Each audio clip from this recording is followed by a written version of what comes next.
subscribe. It takes a couple seconds. Hit the notification bell and hit the like button as well.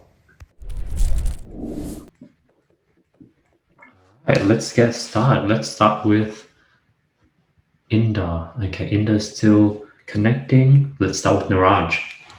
Hi Andy, how's it? Pretty good, pretty good.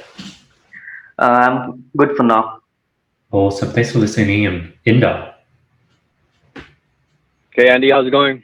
Pretty good, pretty good. That's good, that's good. Can you give me access so I could record the meeting? Yes.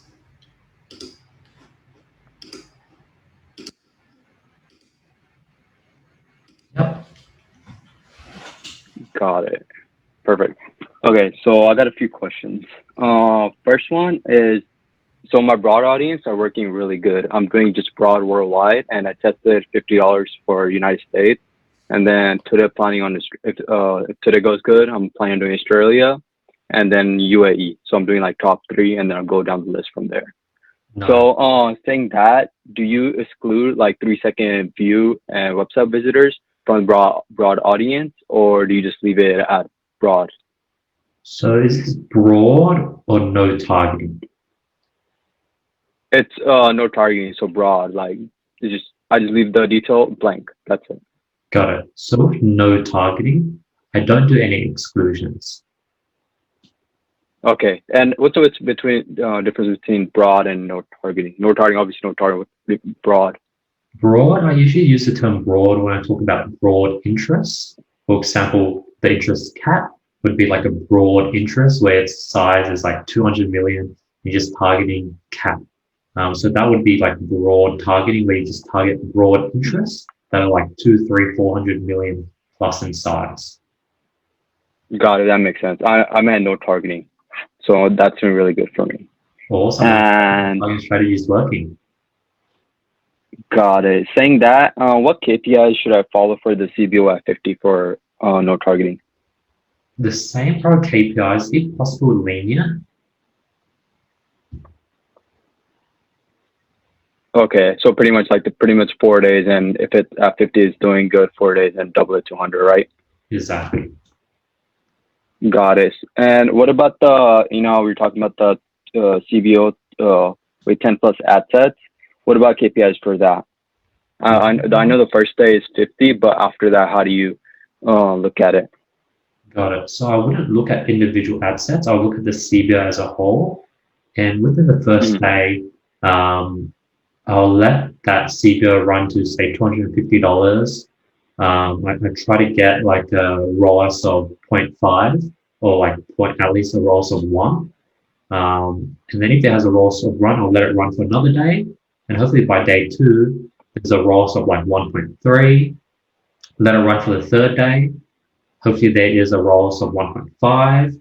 Let it run for the fourth day. Hopefully there's a ROAS of like 1.7. And hopefully it just gets better and better over time and becomes profitable. Now, if the opposite happens, where it starts at, say, ROAS 1, then day 2 goes to 0.7, day 3 goes to 0.5, then I'll probably kill it by day 3. And then if it goes down to 0.5 after day 2, then I'll kill it at day 2. Got it. So it should get better over time. If it does worse, just kill it after day 3, right? Or day 2, depending on the results. Exactly. I'll kill the whole CBO. Got it. Kill the whole CBO. Just look at a CBO as all of it instead of looking at the asset itself. Got it. And I have 3 more questions. We'll come back around and I'll ask those. Awesome. We'll do. Abraham McCall. Yes, how are you? Can you hear me? I can. Hi, how are you? I'm good, thank you. I'm good, yeah. Hi, I'm just new. I just joined like yesterday or 2 days ago. Awesome. Welcome to the program. Yeah, thank you. So I'm just here to like listen and revise, just get the hang of things. Awesome. Thanks for listening in. Yep, no worries.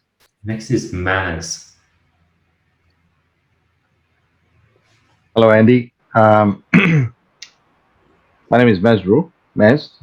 So I joined actually, I think, a couple of weeks ago, but there was a slight hiccup with my web store. So I've got it revamped and got it up and running. So pretty much, just this is my basically first session online with you guys. So just trying to get the feel of it, and from here, just looking to set up some Facebook ads with some assets and probably the best ways of doing it, so that I can actually juggle around what are the best techniques of doing it rather than investing more money and not getting any results. So that's why I'm at the moment. Also, most definitely. And then when you sort of apply all those things, you definitely want to jump on these calls, share a screen, have me personally look over things to make sure you're doing things right, see where you're losing money, see what you can do to scale. And that's what I'm here for. Okay. Awesome, Cool. man. Thank you. Ryan. I'm all good, man. Just thought I'd join in. Awesome. Thanks for joining in, Ryan. Back to Inda.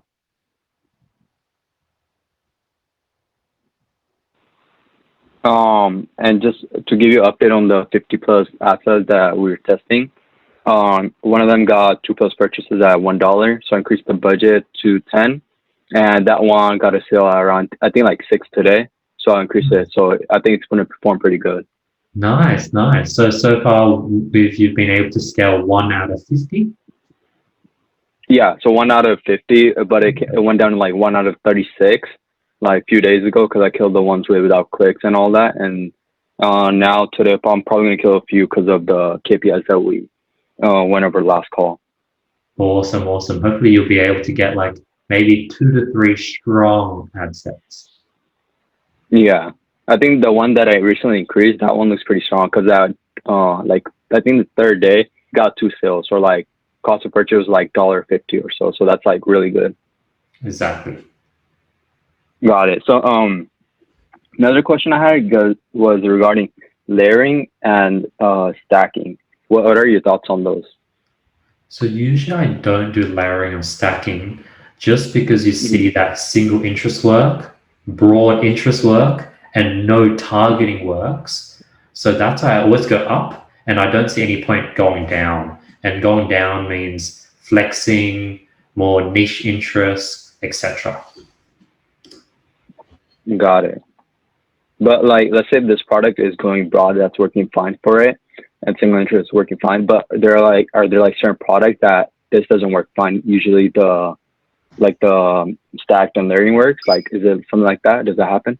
Yes, stacked and flexing interest usually works for higher ticket products that are more expensive, products that are $100 plus.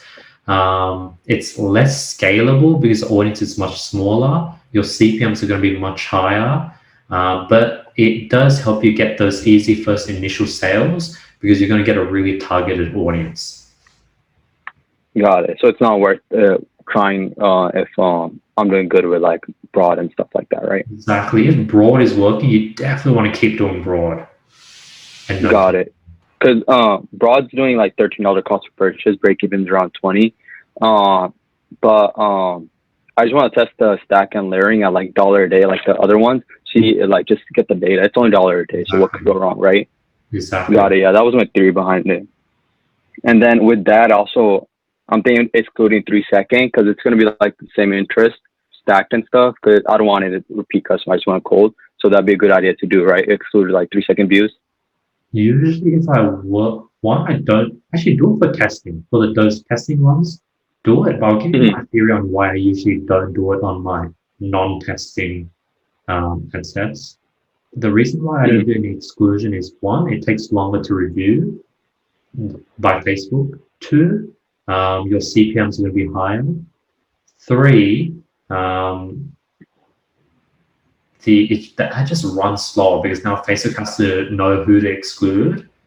And 4, a lot of my purchases come from people who watch 3 seconds and now Facebook sends them the ad again, even though it's not retargeting. They just send the they overlap and send it to the same person again. They purchase on that second look.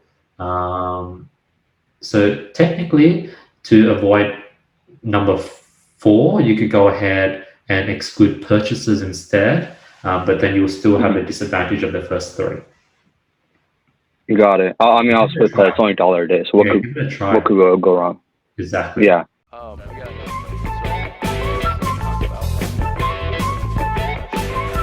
what's appropriate shipping time? Because I know there's some shippers out there that